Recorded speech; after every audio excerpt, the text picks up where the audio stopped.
forget everything you've been told about the democracy versus authoritarianism holy war. It's a fairy tale for the naive. While the mainstream media pump out propaganda about a looming World War III, a much colder reality is unfolding behind closed doors. The United States and China are not trying to destroy each other. They are covertly copying each other's genetic codes. We are witnessing the most terrifying political mutation of the 21st century, the Great Convergence. Think America is the eternal lighthouse of free market capitalism. Think again, driven by the fear of losing hegemony. Washington is actively abandoning its 2-century-old liberalism, shifting toward a draconian whole of nation. 美式举国体制 state architecture. And if you think China is just a rigid, old-school communist dictatorship bound for cops, you've completely missed the blueprint. Beijing is systematically upgrading its one-party system into a giant Singapore, a hyper-efficient, tech-driven authoritarian state wrapped around a fiercely competitive, relatively open market economy. They are no longer ideological rivals. They are becoming sympathetic economic twins. And the historic May 2026 Trump-Xi summit in Beijing, it wasn't a peace treaty, was a cold-blooded cartel agreement to partition the global order. If you want to understand where your money, your country, and your future are heading over the next decade, you cannot afford to turn this off. Just strip away the propaganda and look at the raw DNA of power. To understand how radical this mutation is, right, we have to look at what America used to be for over 2 centuries. The American economic empire was built on one sacred, unshakable dogma: small government, rugged individualism, and absolute free market capitalism. Do you know how deeply rooted this was? Unlike almost every other major power on earth, from European empires to Asian dynastic states. The United States historically never even established a ministry of economy. Think about that. There was no centralized government brain directing the market. Instead, Washington merely maintained a modest Department of Commerce. Shamabu. Its job wasn't to plan the economy, but simply to act as a hands-off referee, facilitating trade and letting private businesses compete, win, or fail on their own. This was the ultimate playground of laissez-faire. But that America is dead. Laissez-faire capitalism. It turns out is a luxury of an unchallenged hegemon. The turning point came when Washington's elites woke up to a terrifying reality. While Wall Street was chasing short-term quarterly profits and outsourcing America's critical manufacturing to the lowest bidder, Beijing was playing a 30-year strategic game, mobilizing an entire nation's resources. The shockwave completely shattered the illusion of the free market. And what happened next is the ultimate political irony. From the Biden administration's aggressive launch of industrial acts to the return of Donald Trump's administration in 2026, the American ruling class had executed a seamless, bipartisan betrayal of their capitalist ideology. They realized that to fight a state-led dragon, they could no longer rely on the chaotic whims of the free market. Today, America is rapidly transitioning into an unprecedented whole-of-nation architecture, 美式举国体制. heavily tinged with state capitalism, 国家资本主义.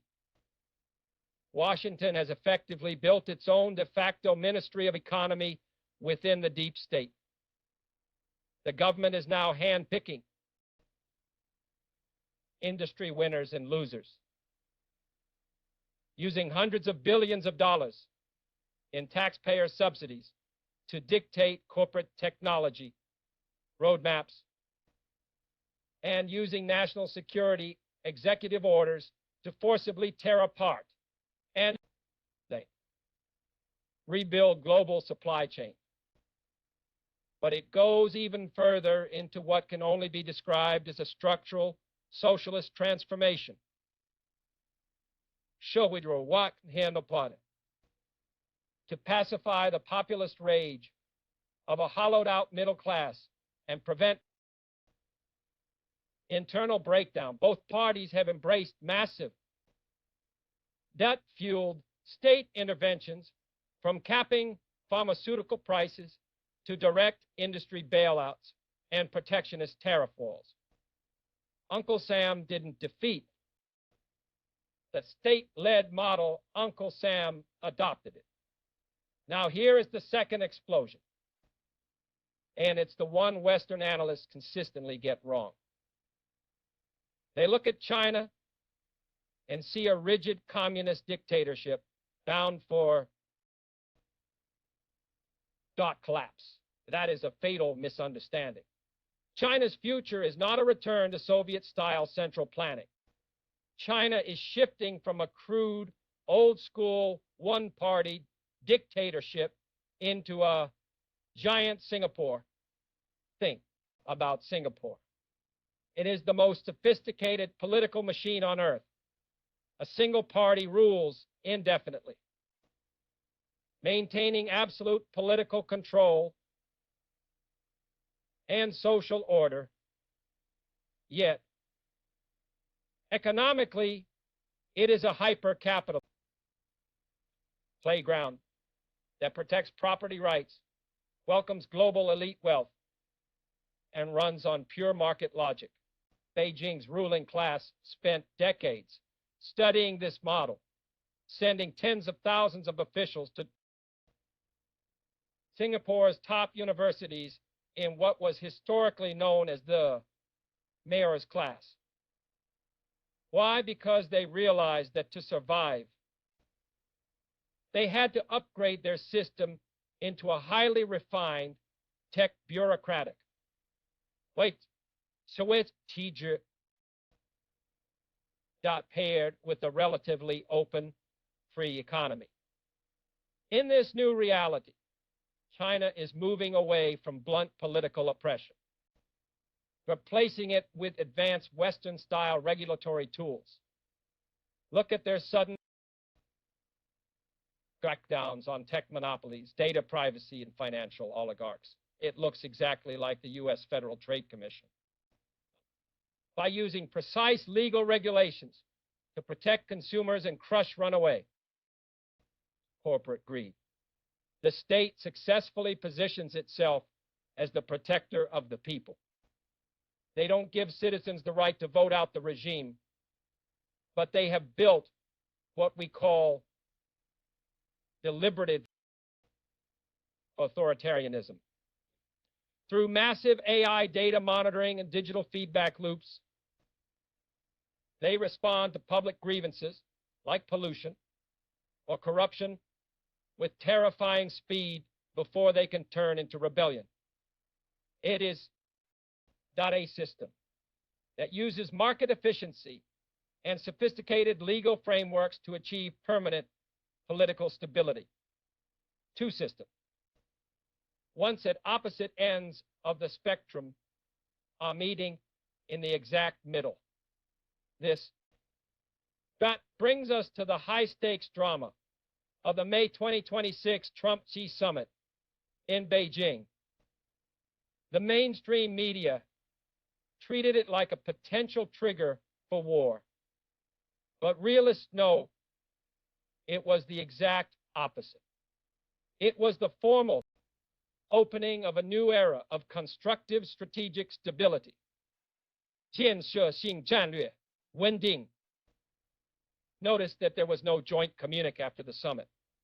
That is diplomatic code for we still want to strangle each other, but we've agreed on the rules of engagement. Trump walked away with multi-billion-dollar deals for American agriculture and Boeing planes to secure his domestic base ahead of the midterms. XI secured critical trade, not breathing room for China's next major economic cycle. They have established what I call the permanent state of coexistence at the core, 竞合并存. They have redefined the global division of labor, China's role, absolute core of hardware, manufacturing, and supply chains, using its massive industrial infrastructure to keep global production costs low, suppress inflation for Western consumers. America's role, the supreme master of software, AI algorithms, and the global financial architecture. Using the power of the dollar to dictate global capital allocation. But what about the ultimate flashpoint, Taiwan? While Trump publicly maintained a hardline stance, intelligence leaks from Washington revealed a chilling reality. A massive 14 billion US arms. Sale to Taiwan is currently facing administrative freezes and delays. American officials, to a transactional leader like Trump, everything is a trading chip. On the VIPEX 14 billion freeze is a leverage tool used to test Beijing's cooperation on Middle Eastern shipping lanes and energy, while forcing Taiwan to pay even higher premiums for American defense. In the era of Great Convergence, survival of smaller nations depends entirely on their immediate cash and geopolitical value to the two converging giants. Do not let this illusion of strategic stability fool you. The rivalry hasn't disappeared. It has simply moved to the most lethal battlefield on Earth, the currency and financial war. Because both empires are converging in their political economic logic. China now fully understands America's ultimate weapon. America's true empire isn't built on its aircraft carriers. It is built on the weaponized hegemony of the US dollar. Beijing saw how Washington froze Russia's foreign reserves and realized that in a true showdown, that trillions in paper wealth it could be erased with a single keystroke. Look at the data that the mainstream media is ignoring. China has quietly and systematically slashed its holdings of US Treasury bonds from a peak of 1.3 trillion down to roughly 650 billion. This is not a routine market adjustment. This is an empire moving into a financial air raid shelter. Beijing is dumping paper debt and aggressively hoarding physical gold, strategic oil reserves, and critical minerals, while rapidly expanding its alternative global payment network, CIPS. This is a slow-motion tectonic shift for the global financial system. As the world's largest trading nation detaches from U.S. debt, the Federal Reserve will eventually be forced to print trillions more to buy its own debt, eroding the long-term purchasing power of your dollar. This hidden financial volcano will disrupt your life long before any missile flies across the Pacific. Can a giant nation of 1.4 billion people ever match the micro-efficiency of Singapore in everyday local bureaucracy? China's vast geography ensures there will always be that local friction. But in strategic mobilization, under its updated system, China's efficiency is unmatched. And Washington slapped embargoes on semiconductors. Beijing didn't blink. They launched a state blitzkrieg, mobilizing trillions of yuan and drafting entire generations of tech talent into national laboratories. By fusing big data and algorithmic governance, Beijing is bypassing traditional bureaucratic delays and achieving unprecedented direct control over its economic engine. The 21st century global order will not belong to the nation that clings to the obsolete dogmas of 18th century free markets, nor to the one that retreats to 20th century failed communist central planning. The crown will go to the empire that can most ruthlessly and efficiently fuse centralized state will with market innovation for everyone. Watching this video, investors, professionals, everyday citizens, survival in this new era means abandoning ideological biases. Stop cheering for one team as if it's a football match. You must learn how to extract profits from America's state-subsidized industries while navigating the hyper-efficient markets of China's giant Singapore. Diversify your assets into hard resources before the U.S.